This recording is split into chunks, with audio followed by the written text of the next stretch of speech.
Hi there. Today's question comes from Quinn Brown-Huffman. Let's see the video that Quinn has sent in. Hi Mariette, a quick question. So, when I speak, I tend to use too many words to say what I mean, especially when I'm tired or stressed or nervous. So, any advice to how to be more concise when I speak would be greatly appreciated. Thank you. Quinn, that's an excellent question.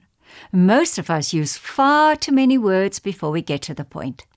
Let's learn today to chip away all the clutter and present our audience only with the diamonds. I'm Mariette, founder of My Voice UK, and I'm here to show you not only how to say it, but also what to say.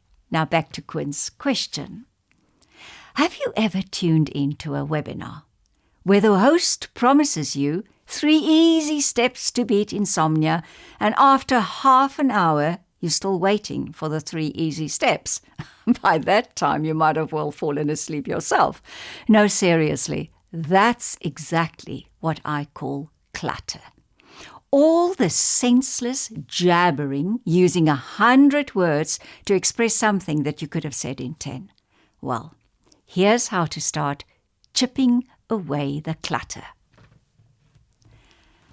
I first came up with the idea of a pyramid method to help clients compile presentations. But you can also apply it to any type of public performance, from a 1-minute elevator speech to an hour-long keynote address. If someone should ask you, "Joe, what is your talk about?" what you answer in 3 short sentences is the main message that you want to get across, and that's what I call the crux. And that is exactly where you should begin when you compile a speech. Start at level 3 and write down what you want to convey to the audience, what you want them to know, what you want them to do or remember. And then do you go to level 2, the intro. How are you going to introduce the crux of your talk? What do you need to tell us or explain in order for us to understand the main message? You may want to use a story or anecdote here to illustrate why you are so passionate about the subject. Now we go to level 4, and this is the wrapping up phase. Start working towards your closing.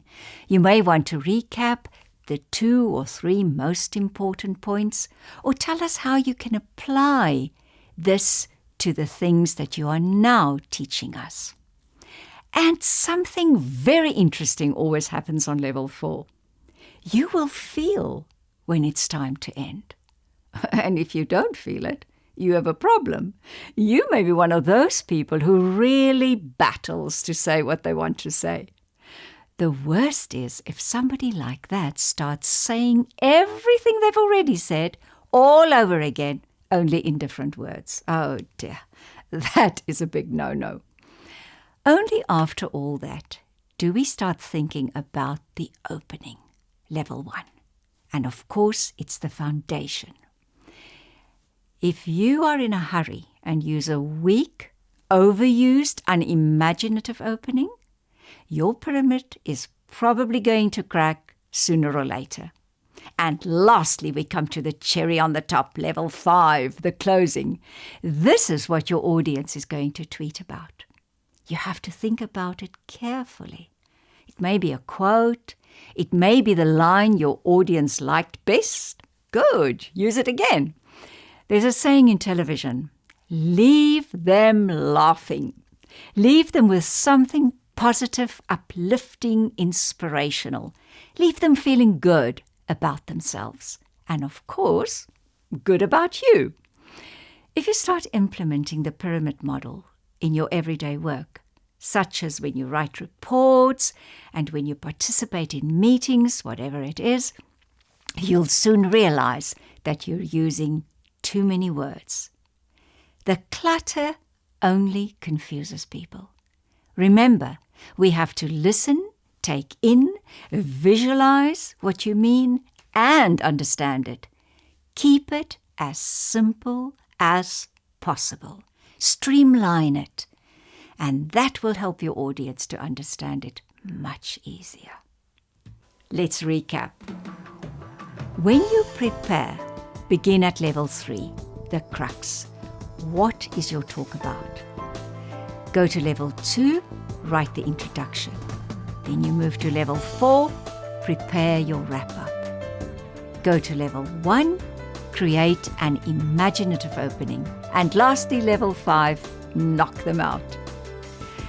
Thank you, Quinn, for sending us this interesting question today and for being so honest as to admit that you find it difficult to structure your thoughts. Yes, I too have rambled on more than once. It's not a sin, but it can bore people to death. I'll see you again soon. Bye-bye.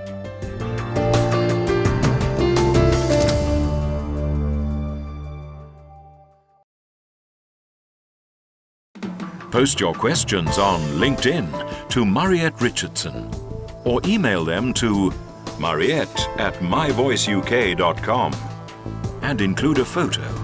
Or ask your question in person in a short video clip. And don't forget to subscribe to our channel to see more tips and say goodbye to performance uncertainty.